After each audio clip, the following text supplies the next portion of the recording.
for a free poetry slam, just beyond this wall. So FEMS is the Feminine Empowerment Movement Slam.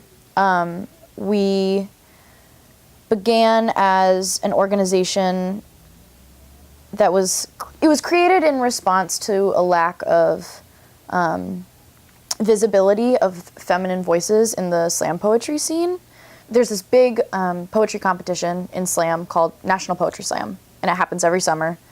We noticed that after team selections, it was either entirely or almost entirely masculine voices that made the teams, masculine identifying voices. So this was kind of created to make that space for feminine voices and to give us that visibility. FEMS is a grassroots resistance initiative that is radically inclusive for feminine identified people. This includes but is not limited to queer femmes, GNC femmes, trans femmes, two-spirit femmes, trans women, cis women who identify as feminine, and all of the other identities feminine people hold at these intersections. This slam aims to be radically accessible, open to people of all ages, keeping costs as low as possible, venues as accessible as possible, and having accommodations available for folks who need them. Can I have my active listeners raise your hands, please? One of the things I'm really excited about that's happening in this particular tournament is a thing called active listening. So it's a volunteer position.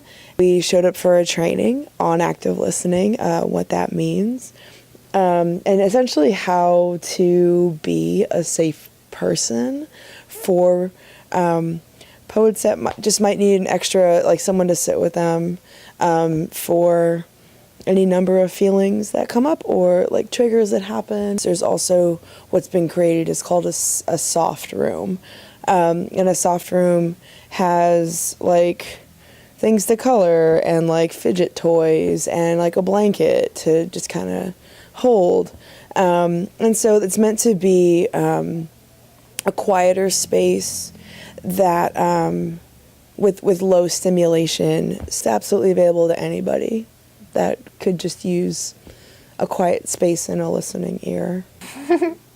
I'm Red, and my pronouns are they, them. Have been slamming for about a year and a half. I went out for my local slam team in New Hampshire, and I lost by like a shred of a point. Then I saw that Zenaida was putting together this beautiful event prioritizing feminine voices, and I couldn't not throw myself into it as much as I could.